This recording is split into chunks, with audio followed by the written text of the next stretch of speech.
รญาติโยมมื้อนี้เนาะก็ได้มีคลิปหรือว่าวิดีโอ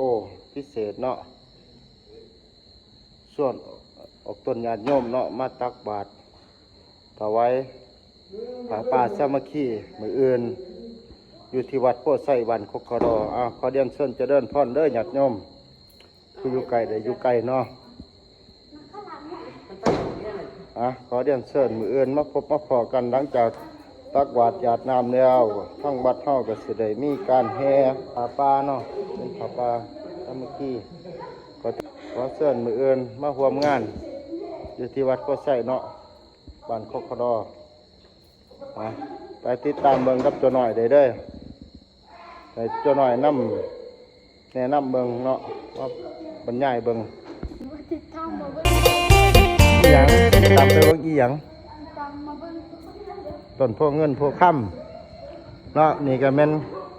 กองผ้าป่าเนาะโอ้โหจำนวนว่าได้จักกองเนาะทั้งหมดสิเฮ็ดอยู่เห็นก็ถือว่าท่านพ่อดอกอื่นมันสิเอามาสมทบอีกถือว่าบือนี่ก็ถือโอกาสดึกย่ำดีเนาะบอกข่าวต้นญาติโยมมืออื่นตักบาตรบุญออกพรรษาแล้วก็สิได้ถวายผ้าป่าสามัคคีถือว่าเอาบุญ2 ต่อเนาะบอกบุญ2 ต่อแก่ญาติโยมเด้อมืออื่นเด้อผู้ที่มีใจบุญใจกุศลมี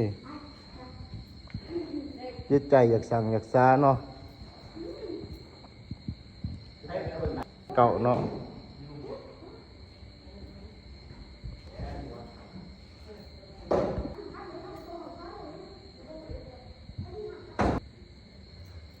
เป็นกองบุญกองใหญ่นี่2 กองเนาะเป็นเตียงกองบุญ2 กองที่เหลือจะเป็นต้นเป็นห่อผ้า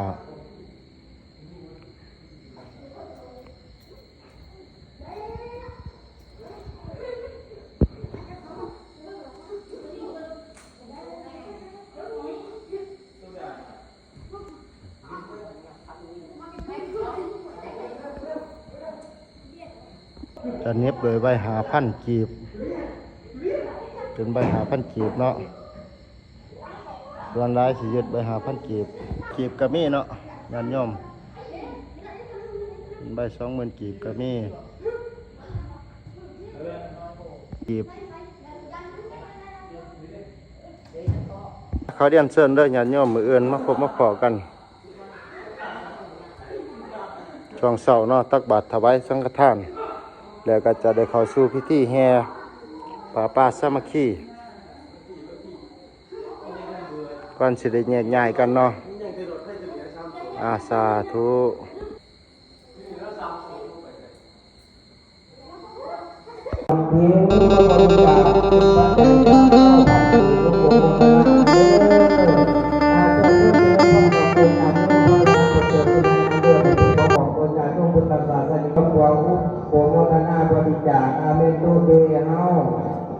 ถ้าคนละเด็กคนละน้อยการสั่งท่านบริจาคของ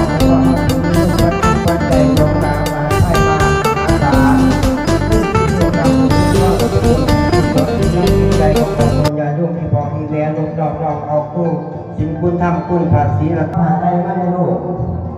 ภาษาใดไม่ได้ลูกเดือดมีพอเมียพอเป็นขอในหลายคนเข้าไปในหลักนาขอเจริญพ่อที่พอมีออกเกินอย่างนี้ว่าทุ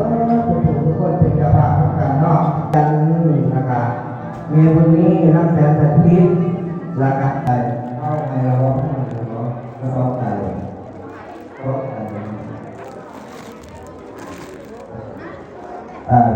เจริญพ่อเด้อแห่งคนรักพระคุณปลาคนปลาให้ปลา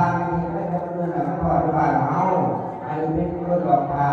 คนแก่ตัวก็เยอะแต่ว่าท่านไทยก็เนาะเราจะเสด็จได้พ่อเนาะ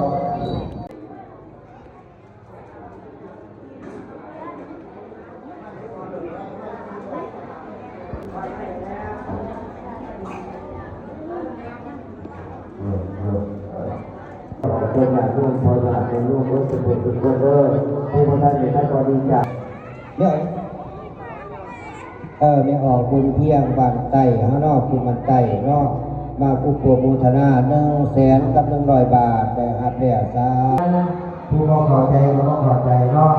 บัดทอดเป็นวันมันเลยว่ามีพรเมียผู้บ่ขอใจบอกว่าที่บ้านเนี่ยมันถึงหน้าออกเด้อตัวเรียกโบกมูทนาตัวน้ำหมาที่ภาวะเนาะที่นี่ที่เราตัวใหญ่เนาะคือตาตาให้มาต้นเฮาไปทั่วแต่เนาะเราดูกันท่าเราต้องดูกับใจเราได้มันเกิดพอเมื่อเราเป็นลูกพอเป็นเวลาที่ได้วิชาห้องที่ความประโยชน์พอเรามีความเรื่องอะไรพอใช้เองเอาไปออกเป็นลูกเป็นมันฆ่าตาเองนะครับเพื่อเรื่องทอดออกเป็นลูกเด้อพุทธศาสนาเพื่อเรื่องการที่ต้องการเอาผ่านไปบอกไม่เนี่ยจะได้ทอดที่มันเนี่ยออกเป็นอะไรเด้อเป็นบุญคุณเด้อลูกค้าตายใจครับหัวใจเป็นลูกเป็นแก่หลานมาสอนทุกตัวทอดที่มันเนี่ยคนเป็นผู้ควรเด้อ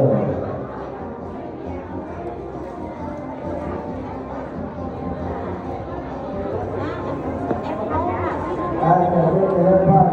พอถูกในดูพอถูกในต้นพอท่านในบาทที่บาทเดียวก็บาทที่บาทเดียวไม่เป็นไรบาทต่างกันเลยจะเป็นลูกเป็นป้อมธรรมดาหมดแต่ลูกในบัวก็ธรรมดาหมดแต่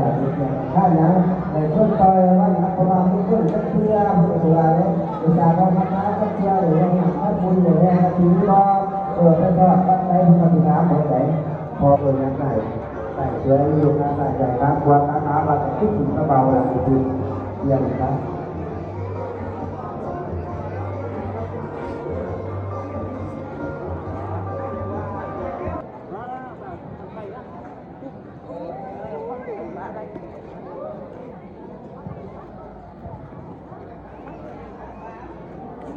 โมทนาพาปีพันเกียอะไรดีๆแห้งเลยเอาผาไตรไปเรื่อยผาไตรจีวรเพื่อว่าไปแห่เนาะปัญญาประเทศเลยแห่อุ้มโจมไปเนาะพอดีๆแห้ง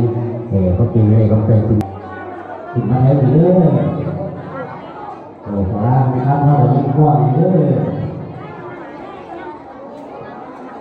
เอาเยี่ยมเรื่อยเรื่อยเยี่ยมไปสู่ไปเพียง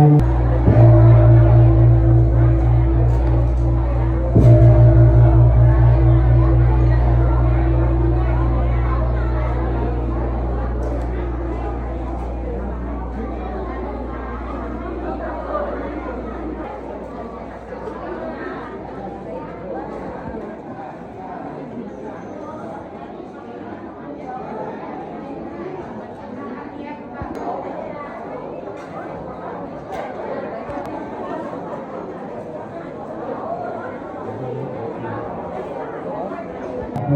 นาสัมพุทธัสสะ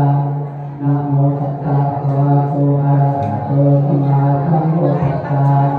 นะโมตัสสะภะคะวะโตอะระหะโตสัมมาสัมพุทธัสสะสัพเพกะเมโลเกวิติคาระสัพเพสัพพะริเกตุมาเมสุขีนะเกสรุวนาอะหังอารามะสุขีวนาเตสุติมัตตะถามิสเมนาคาจะทัพพาคาวิทัพพาทิกียังไม่นับมาจะนำข้าพระโอเรตุนังโสธรรมสานาโลไอนาทังตาธรรมข้านาโลนาวัตตาธรรมข้านาโลนาภันตา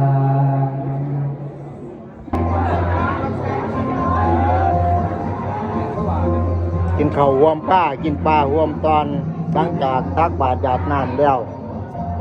ก็ได้เสสังมันกระด้าออกมา